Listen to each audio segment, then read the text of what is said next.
Et nous vous retrouvons pour la suite de cette émission avec nos invités. Nous parlons de notre deuxième sujet, fermeture de l'espace aérien aux aéronefs étrangers. L'information a été rendue publique ce dimanche. Le Niger a fermé son espace aérien à tous les aéronefs étrangers compte tenu de l'arrivée à terme de l'ultimatum de la CEDEAO. C'est ce que les autorités ont annoncé à travers un communiqué et qui précise que toute tentative de violation de l'espace aérien entraînera une riposte énergique et instantanée. Le Niger s'était donc préparé à une intervention armée de la CEDEAO, Adam. Non, bien évidemment, parce que lorsque vous prenez une guerre, c'est aussi les renseignements. Et je crois que tout porte à croire qu'il y avait bien évidemment des pays qui étaient prêts à cette intervention-là, et le Niger donc était renseigné. Et naturellement, lorsque vous êtes renseigné, il faut prendre des dispositions pour éviter que cela n'arrive, pour ne pas être surpris. Et c'est ce que le Niger a fait en prenant des dispositions pour éviter qu'il ne soit surpris. Et naturellement, l'espace aérien, parce que vous savez, lorsqu'on prend les frontières, le Niger n'a pas de frontières maritimes. Il a bien évidemment des frontières terrestres et aériennes. Et vous savez, lorsque vous prenez surtout, étant donné que l'opinion qui est aujourd'hui la plupart du temps exprimée tient compte des puissances étrangères, et comme l'a dit tout à l'heure Dieudonné qui l'a dit à demi-mot en parlant donc de ces puissances étrangères-là. Vous savez, lorsque nous prenons leur puissance en ce qui concerne l'aérien, c'est une puissance assez forte, et bien évidemment il faudrait que le Niger prenne des dispositions pour éviter que cela n'arrive. Qu'à cela ne tienne, je pense que fort heureusement que nous n'en sommes pas arrivés là, et que ces chefs de l'État ont pratiquement rebroussé chemin pour scruter d'autres alternatives plus fiables et plus fructueuses en faveur de ce pays frère-là qui est dans une situation que personne n'accepte. Parce que vous savez, lorsque vous faites le choix de la démocratie, il faut naturellement donc implémenter cette démocratie qui n'est pas à l'ordre du jour aujourd'hui au Niger. Parce que lorsqu'on parle de coup d'État, ce n'est pas fondamentalement la personne de Bazoum qui est visée, mais je pense que c'est une question institutionnelle. C'est ce que défend aujourd'hui la CEDEAO et d'ailleurs même tout le monde pratiquement. Et dans cela, il ne faudrait pas éviter forcément les opinions divergentes et ou internes au Niger qui ont conduit à ce coup d'État-là. Je l'ai dit tantôt lorsque j'ai pris la parole en parlant du fait que le Niger a une tradition de coup d'État. Mais lorsque vous les prenez, vous comprendrez également qu'ils ont une bonne résolution de ces coups d'État-là. Et je pense qu'on pourrait en arriver là, parce qu'aujourd'hui, la diplomatie attire pratiquement, c'est toute la planète qui est prise à chaud concernant donc la question du Niger. On pourrait également scruter d'autres passerelles pour permettre au Niger de retrouver la bonne voie. Et cet espace-là, malheureusement, vous allez constater que ne sont qu'à ses débuts. Vous allez constater les perturbations pratiquement de la sur-région en ce qui concerne donc les vols. Et là, c'est une première conséquence de cette guerre-là qui est annoncée. Aujourd'hui, pratiquement tous les pays sont affectés par ces fermetures aériennes. C'est vrai que nous avons constaté également qu'au niveau du Mali et d'autres pays également ont fermé leurs frontières aériennes. Mais je pense que ce sont des conséquences que subit pratiquement tout le continent, pour ne pas parler de toute la sous-région. Et ça, cela doit interpeller au-delà de ces opinions-là, les chefs d'État en disant que voilà, les premières conséquences, comme je le disais, la guerre c'est une succession d'imprévus. Voilà une autre imprévue liée tout simplement à une fermeture de la frontière aérienne. Qu'adviendra-t-il si on s'engageait donc à cette guerre-là? Donc je pense que le Niger, s'il ne s'était pas préparé, je pense que l'ultimatum donné, où une semaine lui permet de pouvoir scruter les voies et moyens pour éviter à ce qu'il y ait donc bain du sang. Et cela pourrait commencer par l'aérien, parce qu'il y a des pays qui sont cités comme étant des pays où sont stationnés déjà des aéronefs qui sont prêts à débarquer au Niger. Et donc c'est bien fait, mais au-delà de ça, on ferme l'espace. Est-ce qu'on a les moyens donc d'abattre plus loin? Je n'en sais rien, mais tout porte à croire qu'il a quand même pris des dispositions avec d'autres pays pour faire en sorte que si ces aéronefs-là survolaient donc son espace, qu'ils puissent avoir des conséquences assez désastreuses, qui seraient donc regrettables. Et donc je pense que voilà ce qui a conduit au Niger, parce que le but des pushistes, comme on l'aime les appeler actuellement, n'était pas ou n'est pas de pouvoir arriver donc à un bain de sang, comme le prévoit d'ailleurs, ou pratiquement n'ayant pas prévu les chefs d'État. Et donc je pense qu'il faudrait prendre des dispositions pour éviter qu'on en arrive là. C'est ce qu'a fait le Niger. Alors, Sobali, le Niger, à l'arrivée, à terme de l'ultimatum de la CEDEAO, annonce la fermeture à nouveau de son espace aérien à tous les aéronefs étrangers. Votre réaction? Oui, le Niger, les pushistes sont dans leurs droits. Ils sont déjà avertis. On va vous attaquer. Vous n'allez pas rester. On vient de vous attaquer. Et donc, c'était pour dire qu'on est préparé à une éventuelle attaque au cas où vous dites que nous avons fermé notre espace. Bien sûr. Quand un aveugle chez nous va vous lancer un caillou, c'est qu'il a un pied sur le caillou. Et si c'est fermé pour les aéroflottes, ne vous posez pas des questions. L'ami de mon ami est mon ami. Ils reçoivent les Burkinabés, ils reçoivent les Maliens. Et hier ou avant-hier, il y a une délégation malienne et burkinabèse qui ont été reçus. Parce qu'ils sont dans le même alignement. Même logique, oui. Si vous êtes promis pour le paradis, vous n'irez jamais à l'enfer. Et si vous êtes promis pour l'enfer, vous n'irez jamais au paradis. On les classe dans l'affaire. Ils vont se retrouver. Ils vont se retrouver. Donc, ils ont raison. Mais vous croyez qu'ils font pour rien? J'ai dit, les Burkinabés et les Maliens comptent sur qui? Sur la Russie. Mais vous parlez, vous laissez là-bas. C'est une guerre qui sera transportée en Afrique. Ne blaguons pas. C'est comme quand deux éléphants se battent. C'est les herbes qui souffrent. Alors, pour le moment, le Niger s'était préparé, selon vous, à une attaque de la CEDEAO, ce qui a conduit peut-être à la fermeture des frontières aériennes. Mais est-ce qu'il sait par où on va l'attaquer? Il ne sait pas. Ok, d'accord. Dieudonné Sewonou, à l'arrivée à terme de l'ultimatum, effectivement, le Niger annonce à nouveau la fermeture de ses frontières aériennes. Oui, je pense que c'est une position assez poussée que le Niger a prise face à l'enjeu et face aux menaces. Le Niger se trouve aujourd'hui en train de voir un risque énorme. S'il ne sait pas faire, il serait exposé à un grand danger. Donc, il faut prendre toutes sortes de mesures pour se protéger d'abord et pour riposter, comme il a dit, comme quoi, dès ce moment-là, tous les appareils survolant son territoire sera considéré comme une éventuelle provocation et il réagira aussitôt. Voilà donc cette disposition que le Niger a prise, mais n'oubliez pas que c'est une disposition, certes, qui pénalise une bonne partie également de l'Afrique et par ricochet qui empiète sur l'économie africaine. Vous voyez... Justement, c'est une manière de dire vous nous punissez économiquement, nous aussi on prend des mesures qui peut-être auront des impacts sur vous parce que la plupart de vos destinations de l'année ont été annulées. Voilà, je ne pense pas que c'est fait à dessein. Que c'est fait à dessein, mais c'est juste pour se protéger face au grand danger qui est là. Lorsque vous voyez déjà, vous sentez au vu des renseignements qu'il y a des appareils qui se stationnent dans un pays frère, un pays africain en plus, et qui s'organisent à descendre sur vous. Alors, par où ils vont venir? Pour l'instant, c'est des appareils volants.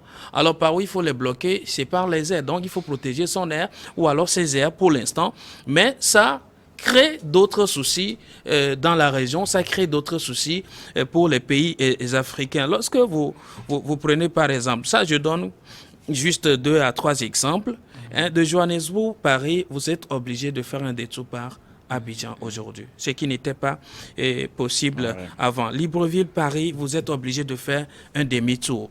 Alors, Lagos, Paris, carrément annulé. Vous voyez complètement des dysfonctionnements qu'on constate dans le trafic aérien juste parce que le Niger s'est protégé.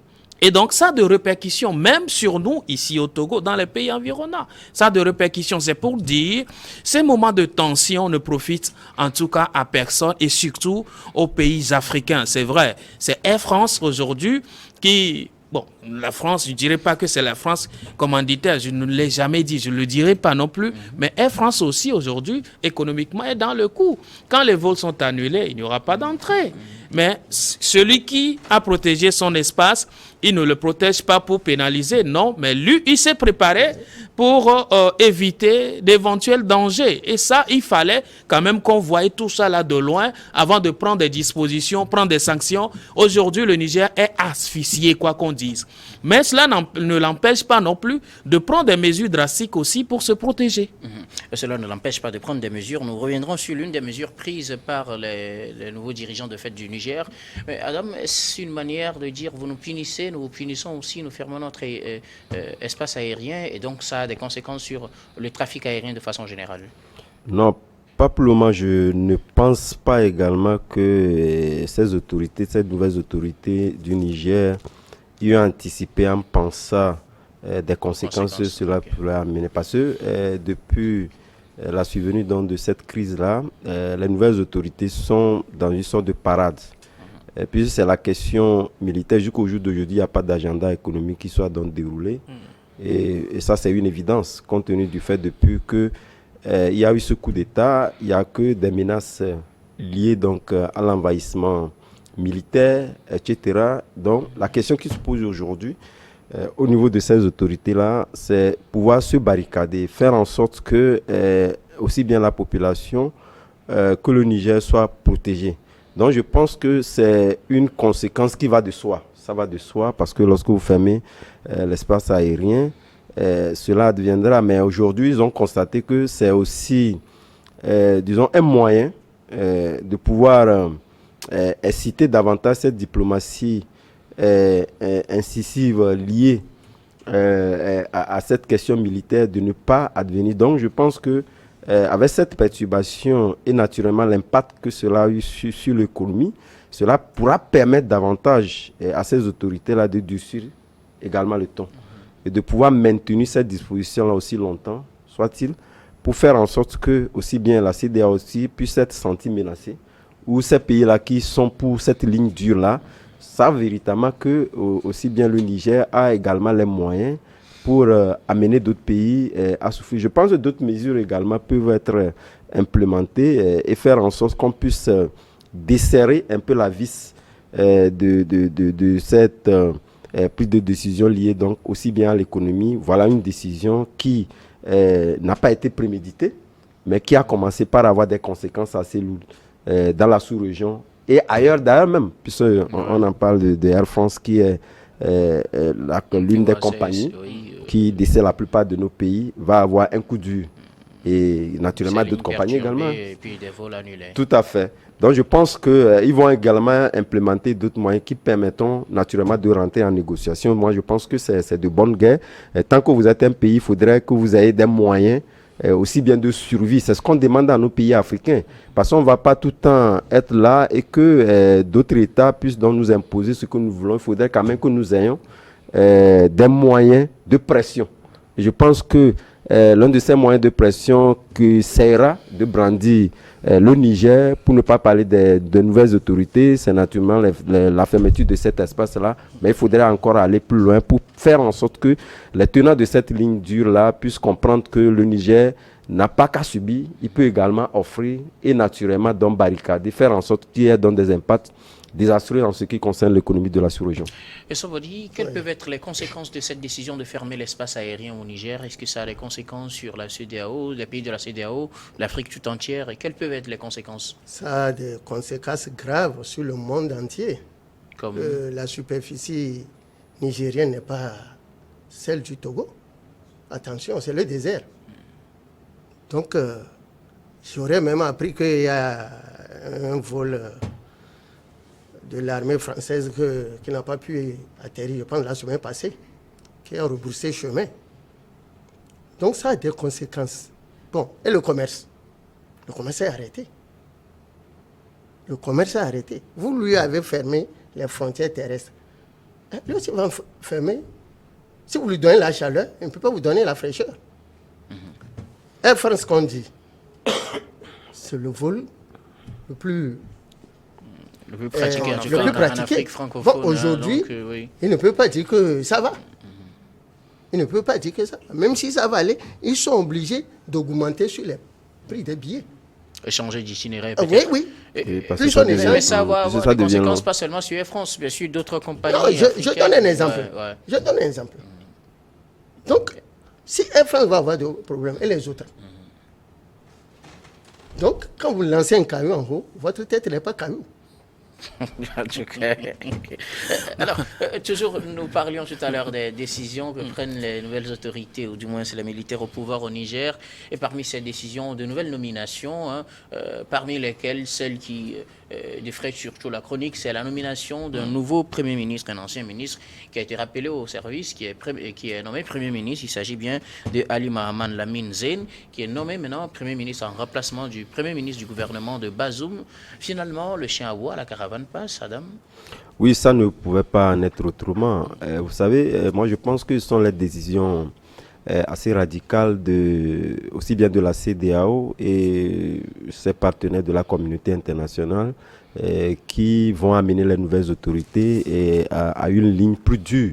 Peut-être moi je pense que si on s'était beaucoup plus exprimé sur la souplesse et véritablement comprendre les motivations qui ont conduit donc à ce coup d'État-là, qui pour certains était prévisible, parce que nous n'avons pas pratiquement tous les éléments pour justifier ou pratiquement aller dans ce sens-là, qui était donc prémédité compte tenu d'une politique interne qui était en déphasage, naturellement donc avec l'aspiration donc des militaires. Et donc je pense que partant de là, il faudrait véritablement que ces militaires-là puissent prendre d'autres dispositions. Puisqu'il y a une semaine que de nouvelles autorités sont arrivées, il faudrait que ces nouvelles autorités-là puissent prendre, parce que d'ailleurs même vous allez le constater que la CEDEAO, dans ses prises de décision ou pratiquement la feuille de route que certains estiment être nécessaire pour une sortie de crise n'est pas totalement différent de ce qui a été pris ailleurs. Donc quelque part, on veut avoir un Premier ministre civil et un Premier ministre qui est plus technocrate. Ici, on voit un économiste très chevronné et qui est donc à la BAD. Et lorsque vous voyez un peu son profil, c'est quelqu'un qui a fait ses preuves et peut, en ces moments difficiles, donner au Niger. Et donc, je pense que ces nouvelles autorités-là, au même moment, en pensant à la résolution de cette crise-là avec la CEDEAO, pensent également à la survie du Niger. Et donc, je pense que c'est très important que de laisser, parce que, quelque part, ne pas donner ce sentiment-là ou cette impression-là de pouvoir donc dérouler un agenda, c'est naturellement donner l'opportunité aussi bien à ces puissances étrangères qu'à la CEDEAO que véritablement il y a un problème et que ces gens-là sont naturellement dans des incompétents ou pratiquement ne savent pas où vont. Régler le problème. Voilà. Donc, mais actuellement, je pense qu'ils sont en train de prendre des décisions qui prouvent pratiquement à l'unisson que ils ont un agenda bien défini et qui pensent véritablement au Niger d'abord. Et c'est ce qui est en train d'être arrivé. Et je pense que ce profil-là me permet aujourd'hui d'avoir une idée sur ce que pensent ces autorités-là du Niger, contrairement à ce que, puisque aujourd'hui nous voyons que la CEDEAO est calquée sur une position et ne pense pas que ces gens-là ont des positions assez vertueuses à offrir donc au Niger. Je pense qu'avec cette nomination, il faudrait dans les semaines à venir, les jours à venir, vous allez constater qu'il y aura un nouveau gouvernement qui sera donc mis en place et commencer déjà par résoudre certains problèmes à l'interne que de pouvoir seulement focaliser l'attention sur l'externe qui pratiquement ne donne pas grand-chose parce que la CEDEAO, à part d'avoir brandi donc cette question militaire-là, ne propose pour le moment rien. Donc on attend, je pense que cette réunion, cette convocation de jeudi, voir si au même moment on peut penser au peuple. Parce que ce qui est pris comme décision aujourd'hui, je pense que c'est la population qui subit. Vous allez constater au niveau des transactions même. J'écoutais aujourd'hui certains qui ont des difficultés même à pouvoir envoyer l'argent à l'intérieur. Donc c'est la population qui souffre. Donc quelque part, cette décision-là ne concerne pas seulement les nouvelles autorités. Et lorsque vous prenez ces nouvelles autorités-là, c'est des gens qui sont restés pendant longtemps aux affaires et qui naturellement ont des moyens de survie. Et je pense que... la grande partie de la population. Tout à fait. Et donc qui subit. Et donc la CEDEAO doit transcender, aller au-delà, penser que c'est la population qui subit et donc doit desserrer un peu la vis en faveur donc de cette population-là. En attendant que la CEDEAO ne dessert la vis en faveur des populations, les autorités nigériennes, les nouvelles autorités militaires prennent des mesures, parmi lesquelles la nomination d'un nouveau Premier ministre. Plusieurs personnalités ont été nommées, mais nous parlons surtout du Premier ministre. Est-ce à dire qu'ils ont tourné la page de la réaction face aux menaces et puis finalement on s'engage dans une logique de gérer le pouvoir en bonne et due forme en envoyant un Premier ministre qui peut-être avec le temps sortira la liste d'un gouvernement? Non, mais Guillaume, c'est un message, hein, c'est un message que ces nouvelles autorités envoient à la communauté internationale et aussi bien à la CEDEAO pour dire nous ne sommes pas des aventuriers, nous savons ce que nous sommes en train de faire, nous avons un programme, nous avons une démarche à suivre, eh bien nous ne sommes pas là juste pour exécuter vos injonctions ou alors vos desiderata, ne nous tremblent pas ou alors ne nous déroutent pas de nos ambitions, nous savons ce pourquoi nous sommes arrivés. C'est encore une fois une manière de voir que les militaires, avant de prendre le pouvoir, beaucoup ont dit que c'est le coup d'État le plus absurde de l'histoire. Bon, ils ont leur raison. Maintenant, aujourd'hui, que ces militaires sont en train de poser leurs jalons, et ça laisse comprendre qu'ils sont venus de loin, ou alors il y a quelque chose à l'interne qui les avait motivés aujourd'hui à prendre le pouvoir. Je le dis une fois encore, prendre le pouvoir par la force n'est pas la chose que nous recommandons, nous le condamnons bien évidemment. Maintenant, mais quand ceux qui ont posé ce acte-là sont arrivés à le faire et qui arrivent à prendre des dispositions pour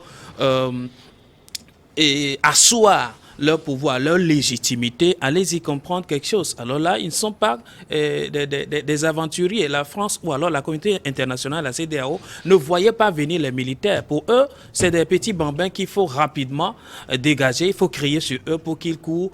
Alors que pendant qu'ils sont en train de crier, pendant qu'on est en train de brandir les menaces, eux, ils sont en train d'étaler très tranquillement leur palais. Et c'est quand on nomme un Premier ministre, la prochaine étape, c'est quoi? Un gouvernement. Ça veut dire que c'est le même scénario au Mali, au Burkina Faso, alors qui va se répéter, qui va se reproduire au Niger. Il faut avoir un gouvernement civilo-militaire et donc le Niger est dans la même logique. Aujourd'hui, c'est pour dire à la CEDEAO, en tout cas, de toutes les façons, nous avons la destinée de notre pays. Nous voulons faire de ce pays ce que nous voulons dans l'intérêt supérieur de la population. Ce que je souhaiterais, c'est que toutes ces décisions ou alors toutes ces mesures prises par les militaires, en tout cas, rentrent dans l'intérêt beaucoup plus de la population. Quoi qu'on dise, une population asphyxiée vraiment se cherche et malheureusement, le peuple nigérian se cherche véritablement aujourd'hui avec les sanctions de la CEDEAO. Si la CEDEAO n'avait pas poussé la barre plus si haute, je pense que les militaires seraient encore en position de discuter et voir les voies de sortie. Mais les voies de sortie de la CEDEAO viendraient ou alors viendront à la seconde position. Les militaires seront déjà en marche. Et ça veut dire, un nouveau Premier ministre est nommé au Niger, malgré les sanctions de la CEDEAO, alors que les regards étaient tournés vers peut-être l'idée d'une intervention militaire et comment on se préparerait sur le terrain, on nous annonce finalement la nomination d'un Premier ministre. Ah oui, le chien aboie, la caravane passe. Est-ce qu'on a tourné la page de la menace et on veut s'occuper de la gestion du oubliez pays? ça. Oubliez cela. Ça fait 2 semaines, la femme est tombée enceinte. On vient d'avoir le fœtus, qui est le Premier ministre. Peut-être dans 2 jours, vous aurez un corps. Elle va mettre au monde. Et la CEDEAO va les trouver. Donc, il faut discuter avec un... Avec le corps. Mais avec le corps, c'est pas avec un fœtus. Non. En des termes plus clairs, en des termes plus clairs, oui. C'est des gens, comme a dit M. Dieudonné, ce ne sont pas des aventuriers. Le président Tchani, il a fait 12 ans. Il est dans les arcades. Il a la tête posée et il est ferme. Il sait où il va. C'est un cabri mort. Il n'a pas peur de couteau. Si vous voulez piquer où vous voulez, il est déjà mort. Le trophée que vous voulez, qui est Bazoum, attention, si le peuple vous choisit, amenez le peuple où il veut. Ce n'est pas où vous voulez. C'était son erreur. Tchani le conseillait. Et il se débrouille pour arrêter les terroristes. Lui, il les relâchait. Et puis, tu vas sur... Oh, Vous parlez des déclarations de sa Bazoum. déclaration. Mais c'est une insulte. Non, mais est-ce que ça, c'est une raison suffisante pour faire un coup Je suis un d'État? enfant d'un ancien soldat. Mais attendez. On n'insulte pas soldat. Non, est-ce que ça, c'est une raison pour faire un coup d'État, honnêtement? Écoutez, mais les gens n'ont pas fait. Je vous ai parlé de coup d'État de Biki ici, non? C'est pas coup d'État. Tout mort est mort. Hein. Il a fait accident, il est mort. Il a mangé, il est mort. Il est mort.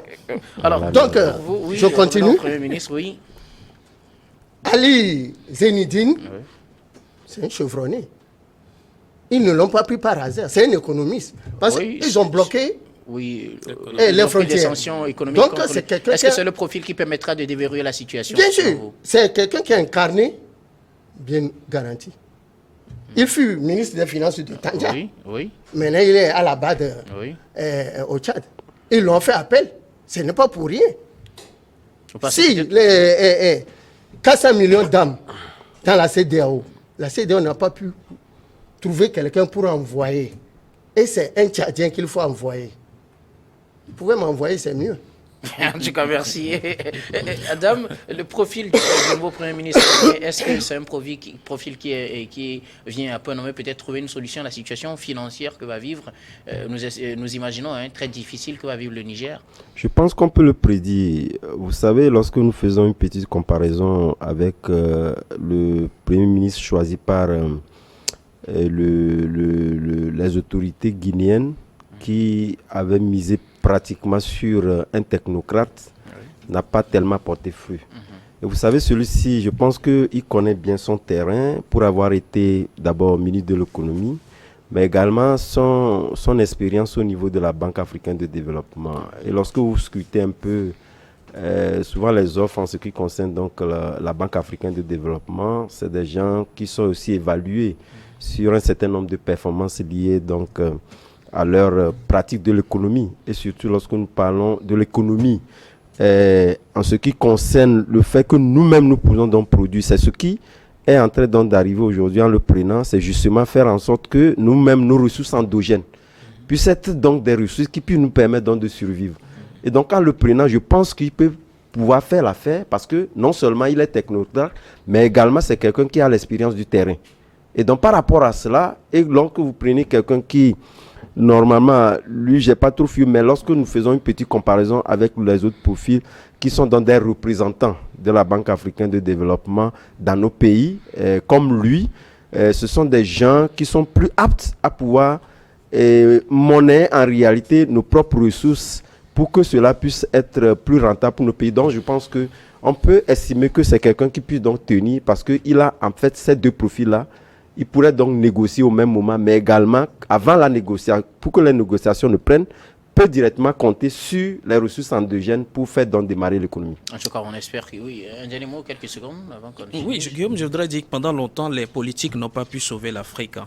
Maintenant, il faut commencer par compter avec les technocrates pour le développement réel et endogène de l'Afrique. Alors, trouver des gens de ce profil, pour moi, doit être signe de bon augure. En tout cas, on espère que ce sera signe de bon augure. On va marquer la pause pour le journal, puis on me retrouve pour la suite de cette émission.